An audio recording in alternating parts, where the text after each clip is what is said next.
बहुत पहले समय की बात है।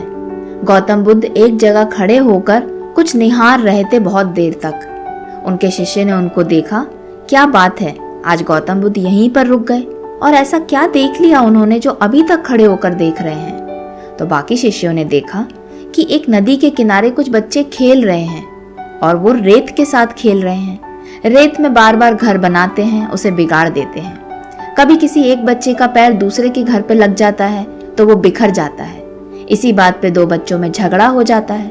थोड़ी बहुत बचकानी हरकत करते हैं, मारपीट करते हैं और फिर से अपने अपने घर बनाने लगते हैं। ये घर बनाने का मिटाने का सिलसिला चलता रहता है, क्योंकि जैसे ही किसी का घर टूटता है तो उस बच्चे के मन में बदले की भावना आ जाती है और वो दूसरे के घर को तोड़ देता है। फिर अपना सुंदर सा घर बनाता है रेत का। फिर किसी तीसरे बच्चे से उसका घर टूट जाता है, क्योंकि वो थोड़ी सी जगह में उतनी रेत में वहीं पर बार बार घर बना रहे थे। गौतम बुद्ध ये देखकर मन ही मन मुस्कुरा रहे थे और सोच रहे थे कि ये काम तो बच्चों का ही है, बच्चे और क्या करेंगे। महात्मा बुद्ध चुपचाप एक और खड़े सब तमाशा देखते रहे। तभी उनके शिष्य ने उनसे पूछा, भगवान आप क्या देख रहे हैं? आप इतने मशगूल क्यों हैं उनकी तरफ देखकर? तो गौतम बुद्ध कहते हैं, तुम भी मेरे साथ खड़े हो जाओ और देखो थोड़ी देर बाद क्या होता है।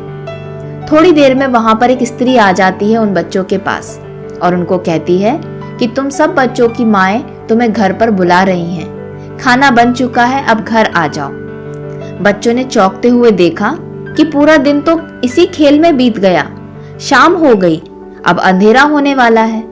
अब तो हम अपना खेल नहीं खेल पाएंगे, ना ही कोई नया घर बना पाएंगे, ना ही किसी और के घर को मिटा पाएंगे। तो इससे बेहतर है कि हम सभी घरों को मिटाकर अपने अपने घरों की तरफ चलते बनते हैं। तो सारे बच्चे सब रेत के घरों को तोड़कर अपने अपने घर चले गए। किसने किसका घर तोड़ा किसी को पता नहीं।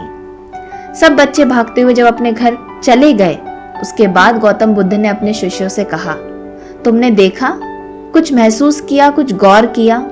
तो शिष्य बोले, हाँ हमने देखा, पर हमें समझ में ये नहीं आ रहा कि आप क्या सोच रहे हैं उन बच्चों को देखकर। तो गौतम बुद्ध कहते हैं कि जैसा व्यवहार वो बच्चे उस रेत के घरों के साथ कर रहे हैं, ठीक वैसा ही व्यवहार आज का मनुष्य अपने जीवन में कर रहा है। वो पूरा जीवन इन्हीं अपने घरों को बनाने में, घरों को सजाने में लगा देता है और आखिर में जब वो अपने असली घर की तरफ लौट कर जाता है, अपने भगवान के पास जाता है, तो ना ये घर, ना शहर, ना बड़ी बड़ी इमारतें, ना राजधानियां कुछ भी अपने साथ लेकर नहीं जाता, बस अकेले ही जाता है।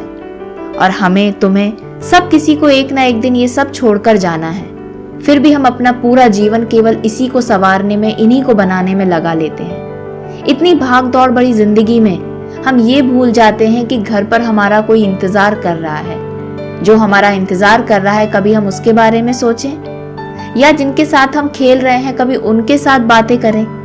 जिंदगी का समय बहुत लंबा है। एक ना एक दिन शाम जरूर होगी, अंधेरा जरूर होगा और उस समय हम ये सोचेंगे कि पूरी जिंदगी भर हमने किया ही क्या। जिस चीज के लिए हमने इतनी मेहनत करी वो आज हमारे पास है ही नहीं। अगर है तो उसे हम ले जा नहीं सकते। तो दोस्तों, आज की कहानी से हमने यही सीखा कि हम अपनी पूरी जिंदगी में जितनी मेहनत करते हैं, क्या कभी आपने सोचा है कि उस मेहनत का फल आप अपने साथ लेकर जाएंगे? अगर नहीं, तो ऐसी मेहनत का फायदा क्या?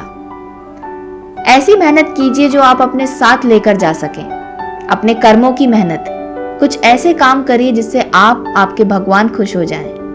आपको अपने जीवन पे गर्व हो कि मैं इस धरती पे एक इंसान के रूप में मैंने जन्म लिया है, मुझे बुद्धि प्राप्त हुई है, तो उस बुद्धि का मैं सदुपयोग करूं।